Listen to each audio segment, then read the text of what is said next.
చూద్దాం. రైట్. వెంకటలక్ష్మి గారు వైసీపీ నాయకురాలు కూడా మనతో పాటు లైవ్ లో జాయిన్ అయ్యారు. అలాగే ఉప్పల్ లక్ష్మణ్ గారు రాజకీయ విశ్లేషకులు కూడా మనతో పాటు లైవ్ లో జాయిన్ అవుతున్నారు. సో మొత్తానికి వెంకటలక్ష్మి గారు, ఓవైపు రిపోర్టర్లు అడిగే ప్రశ్నలకి మీరు సమాధానం చెప్పరు. మీరు సమాధానం చెప్పాల్సిన అవసరం కానీ అవకాశం కానీ ఒక పరిస్థితి కానీ వాళ్ళు ఉన్న నేపథ్యంలో అసెంబ్లీలో అదే తరహా డిస్కషన్ వైపు జరుగుతున్నప్పుడు అసెంబ్లీలో వచ్చి వాళ్ళందరికీ సమాధానం చెప్పడం మానేసి మీరు ప్రెస్ మీట్ పెట్టుకొని దాని వివరాలు వెల్లడించే ప్రయత్నం చేయడం వల్ల ప్రజలకి ఏమి సందేశం వెళ్తుంది, లేకపోతే అది ప్రజలకు చేరే అవకాశం ఉందా అన్నది ఒక పెద్ద ప్రశ్నగా అయితే మిగిలిపోయింది. ఏమంటారు మీరు? ముందుగా ప్యానెల్లో ఉన్న వాళ్ళందరికీ, అలాగే బీఆర్కే టీవీ వారికి, అందరికి కూడా నా హృదయపూర్వక నమస్కారాలు తెలియజేస్తూ, ఈ రోజు జగన్మోహన్ రెడ్డి గారు ప్రెస్ మీట్ పెట్టి మాట్లాడిన దాన్ని బట్టి ఆయన ఏమేమి అప్పు చేసాం, 2014 నుంచి 19 వరకు ఎంత అప్పు ఉంది, తర్వాత 19 నుంచి 2024 వరకు ఎంత అప్పు ఉంది, మేము ఏమేం చేసామనేది ఆయన క్లియర్ గా చెప్పారు. వీళ్ళని తెలుగుదేశం ఇప్పుడు కూటమి ప్రభుత్వాన్ని ప్రజలు ఎందుకు ఎన్నుకున్నారు? అభివృద్ధి చేస్తారు, ఈ జగన్మోహన్ రెడ్డి గారి కంటే ఇంకా బెటర్ గా చేస్తారు, ఎందుకంటే మేనిఫెస్టో చాలా ఎక్కువగా ఇచ్చారు కాబట్టి, అందరికి చాలా హామీలు ఇచ్చారంటే చాలా విజనరీ కాబట్టి చాలా విజనరీ పరిపాలన సాగిస్తారు వీళ్ళు అని చెప్పి ఈ రోజు కూటమి ప్రభుత్వానికి రాష్ట్ర ప్రజలు అధికారం అంటగట్టారు. వాళ్ళని గద్దెను ఎక్కినప్పటి నుంచి ఈ రోజు వరకు కూడా జగన్మోహన్ రెడ్డి గారు ఇది చేశారు, అందుకే మేము ఈ పథకం చేయలేకపోతాం.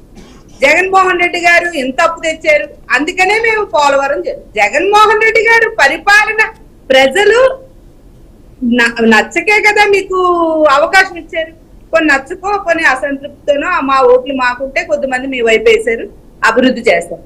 మీరు ముందు అభివృద్ధి చేయకుండా, మీరు మేనిఫెస్టోలో ఇచ్చినటువంటి హామీలు అమలు చేయకుండా జగన్మోహన్ రెడ్డి గారు రిపోర్టర్లు అడిగిన ప్రశ్నలకు సమాధానాలు చెప్పట్లేదు. జగన్మోహన్ రెడ్డి గారు ఏమో ఢిల్లీ వెళ్ళి ప్రెస్ మీట్ పెట్టారు. జగన్మోహన్ రెడ్డి గారు అసెంబ్లీకి రావడం లేదు. మీరు ముందు ప్రజలకి ఏమి హామీలు ఇచ్చారు, మీరు రాష్ట్రానికి హామీలు నెరవేర్చాలి అంటే చెప్పారు, మీరు ఏం చెప్పి అధికారంలోకి వచ్చారు, వచ్చిన తర్వాత మీరు చేసినటువంటి అభివృద్ధి ఏంటి? ఈ రోజుకి వెంకటలక్ష్మి గారు, ఇప్పుడు అంటే ప్రభుత్వం ఏర్పడి 50 రోజులు అవుతోంది. ఒక నిమిషం ఇక్కడ వెంకటలక్ష్మి గారు ఇక్కడ వచ్చే సమస్య ఏంటంటే మీరు అడుగుతున్న అభివృద్ధి లేకపోతే మీరు కోరుకుంటున్న సంక్షేమ పథకాలకు కేటాయింపులు ఇవన్నీ జరగాలి అంటే ఆర్థిక పరిస్థితి ఏ విధంగా ఉంది అన్నది చూసుకోవాల్సిన అవసరం చాలా క్లియర్ గా కనిపిస్తుంది. అందులో బాగా చూస్తే మాత్రం మొదటి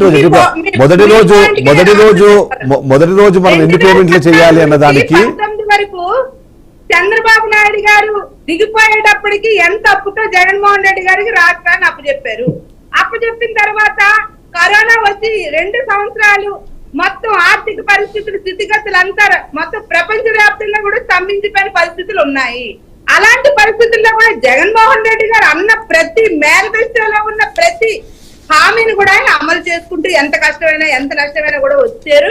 ప్రతి విషయం పోలవరం కట్టమంటే ఈ రోజు జగన్మోహన్ రెడ్డి గారు పోలవరం కట్టలేదు. పోలవరం ఎప్పుడు స్టార్ట్ అయింది? 2014లో రాష్ట్ర విభజన జరిగిన తర్వాత విజనరీ అని చెప్పి ఈయనకి ముఖ్యమంత్రి.